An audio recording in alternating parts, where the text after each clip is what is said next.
ನಮಗೆ ಸ್ವಾಗತ. ಇದಕ್ಕಿಂತ ಮುಂಚಿತವಾಗಿ ನಮ್ಮ ಜೊತೆಗೆ ಪಿಡಿಒ ಮತ್ತೆ ಈಗ ಉಪಾಧ್ಯಕ್ಷರು ಇರ್ತಕ್ಕಂಥವ್ರು ನಮ್ಮ ಪರಿಚಯನ ನಮ್ಮ ವೀಕ್ಷಕರಿಗಾಗಿ ತಿಳಿಸ್ತಾರೆ. ನಾನು ಶ್ರೀನಿವಾಸ್ ಅಂತ ಧರ್ಮಸ್ಥಳ ಗ್ರಾಮ ಪಂಚಾಯತಿ ಉಪಾಧ್ಯಕ್ಷನಾಗಿದ್ದೇನೆ. ನಮ್ಮ ಪಿಡಿಒರವರು ದಿನೇಶ್ ಎಂ ಅಂತೇಳಿ ಕಾರ್ಯನಿರ್ವಹಿಸ್ತಿದ್ದಾರೆ. ಧರ್ಮಸ್ಥಳ ಗ್ರಾಮ ಪಂಚಾಯತಿ ವಿಶೇಷವಾಗಿ ಸುಮಾರು 11,000 ಜನಗಳನ್ನು ಒಳಗೊಂಡಂತಹ ಪಂಚಾಯತಿ ಆಗಿದೆ. ಇದರಲ್ಲಿ 8 ವಾರ್ಡ್ಗಳಿದೆ. ಈ 8 ವಾರ್ಡ್ಗಳಲ್ಲಿಯೂ ಕೂಡ ಭೌಗೋಳಿಕವಾಗಿ ವಿಭಿನ್ನವಾದಂತಹ ವಾರ್ಡ್ಗಳಿದೆ. ಒಂದು ವಾರ್ಡಿನಲ್ಲಿ ಜನಸಂಖ್ಯೆಯ ಮನೆಗಳು ಜಾಸ್ತಿ ಇದ್ದರೆ ಇನ್ನೊಂದು ವಾರ್ಡ್ನಲ್ಲಿ ಕೃಷಿ ಭೂಮಿಗಳು ಜಾಸ್ತಿ ಇದೆ.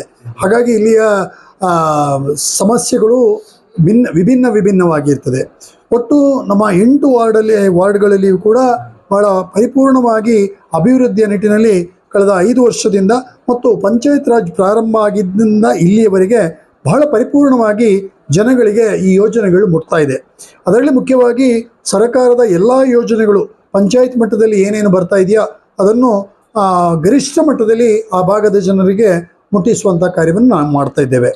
ಮುಖ್ಯವಾಗಿ ಧರ್ಮಸ್ಥಳ ಗ್ರಾಮ ಪಂಚಾಯತು ಶ್ರೀ ಕ್ಷೇತ್ರ ಧರ್ಮಸ್ಥಳದ ಜೊತೆಗಿರುವಾಗ ಇದೊಂದು ಇಡೀ ರಾಜ್ಯದಲ್ಲಿ ಕೀರ್ತಿ ಶಿಖರವಾಗಿ ಇರುವಂತಹ ಪಂಚಾಯತಿನ ವ್ಯವಸ್ಥೆಯಲ್ಲಿ ಶ್ರೀ ಕ್ಷೇತ್ರ ಧರ್ಮಸ್ಥಳದ ಪಾಲುಗಳು ಕೂಡ ಅತಿ ಗರಿಷ್ಠವಾಗಿದೆ. ಯಾಕಂತೇಳಿದರೆ ಶ್ರೀ ಕ್ಷೇತ್ರ ಧರ್ಮಸ್ಥಳದ ಎಲ್ಲ ವಿಭಾಗಗಳ ಒಟ್ಟು ನಮಗೆ ರೆವೆನ್ಯೂ ನೋಡಿದರೆ ಬಹಳ ಪಂಚಾಯತಿ ಸುದೃಢವಾಗಿ ಜನರಿಗೆ ವ್ಯವಸ್ಥೆ ಮಾಡುವ ನಿಟ್ಟಿನಲ್ಲಿ ಒಳ್ಳೆಯ ಕೊಡುಗೆ ಶ್ರೀ ಕ್ಷೇತ್ರ ಧರ್ಮಸ್ಥಳದ್ದು ಕೂಡ ಇದೆ.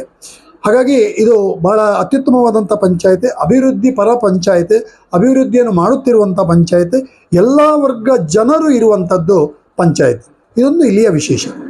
ಸರ್, ನಿಮ್ಮ ಪಂಚಾಯತಿ ಭಾಗದಲ್ಲಿ ಇವತ್ತು ನೋಡಬೇಕಾದ್ರೆ ಸುಕ್ಷೇತ್ರ ಧರ್ಮಸ್ಥಳದ ಒಂದು ಸನ್ನಿಧಿ ಎಲ್ಲಿಗೆ ಪ್ರವಾಸಿಗರಾಗಿರ್ಬೋದು, ಭಕ್ತಾದಿಗಳಾಗಿರ್ಬೋದು ಬರ್ತಾ ಇರ್ತಾರೆ.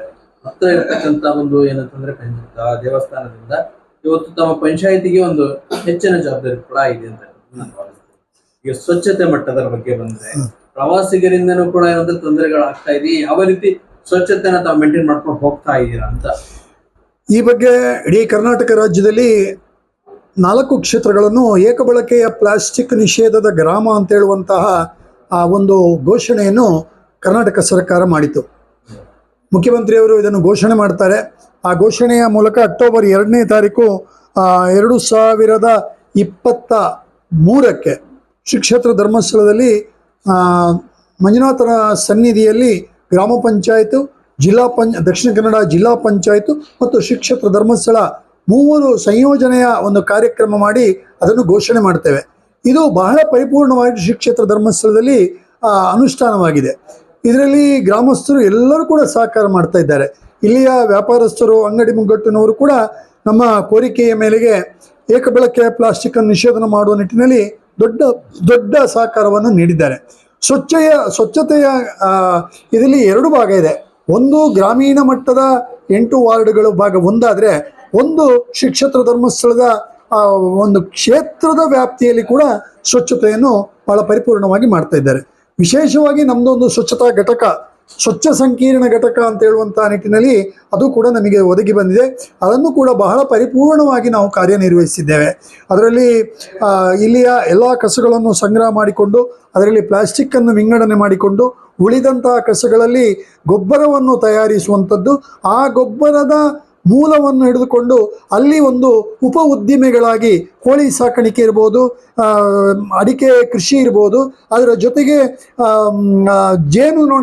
ಜೇನು ಸಂಗ್ರಹದ ಈ ಒಂದು ರೀತಿಯ ವಿಭಿನ್ನ ಯೋಚನೆಯನ್ನು ಮಾಡಿಕೊಂಡು ಕಾರ್ಯಕ್ರಮ ನಿರ್ವಹಿಸಿದ್ದೇವೆ.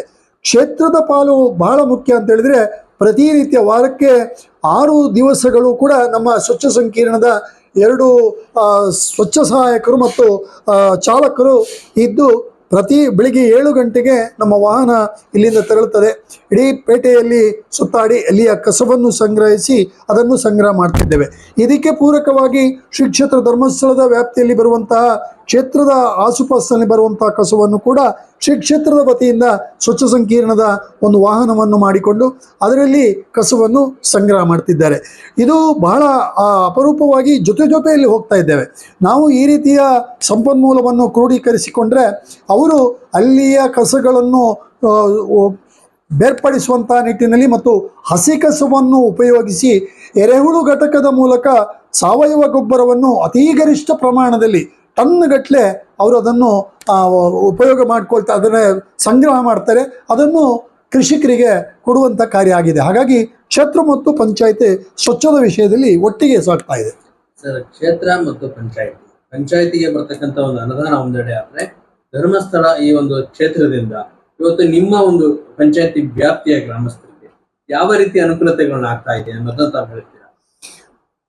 ಮುಖ್ಯವಾಗಿ ಗ್ರಾಮ ಪಂಚಾಯತಿನ ಈ ವ್ಯಾಪ್ತಿಯಲ್ಲಿ ನಮ್ಮ ಭೌಗೋಳಿಕ ಹಿನ್ನೆಲೆಯಲ್ಲಿ ಬೇರೆ ಬೇರೆ ಸಮಸ್ಯೆಗಳಿದ್ರೂ ಕೂಡ ನಾವು ಮತ್ತು ಸಿಬ್ಬಂದಿಯವರು, ಪಿ ಡಿ ಅವರು ಮತ್ತು ನಾವೆಲ್ಲ ಜೊತೆಯಲ್ಲಿ ಮಾತನಾಡಿಕೊಂಡು ಪರ್ಮನೆಂಟ್ ಸ್ಟ್ರಕ್ಚರ್ ಅಂತೇಳಿದರೆ ಅದು ನಿರಂತರವಾಗಿ ಇರುವಂತಹ ಒಂದು ಸಂಪನ್ಮೂಲವಾಗಬೇಕು. ಸಿ ರೋಡ್ಗಳಾಗಬೇಕು, ಸಿ ಚರಂಡಿಗಳಾಗಬೇಕು, ಆಮೇಲೆ ಆ ಪ್ರದೇಶದವರಿಗೆ ವಾಹನ ಸಂಚಾರಕ್ಕಾಗಬೇಕು ಅಂತ ಹೇಳುವಂಥ ನಿಟ್ಟಿನಲ್ಲಿ ರಸ್ತೆಯ ಭಾಗದಲ್ಲಿ ನಾವು ಸಹಕಾರವನ್ನು ಕೊಡ್ತಾ ಇದ್ದೇವೆ. ಆ ಭಾಗದಲ್ಲಿ ಬಂದಂಥ ಏನಾದರೂ ತೊಂದರೆಗಳಿದ್ರೆ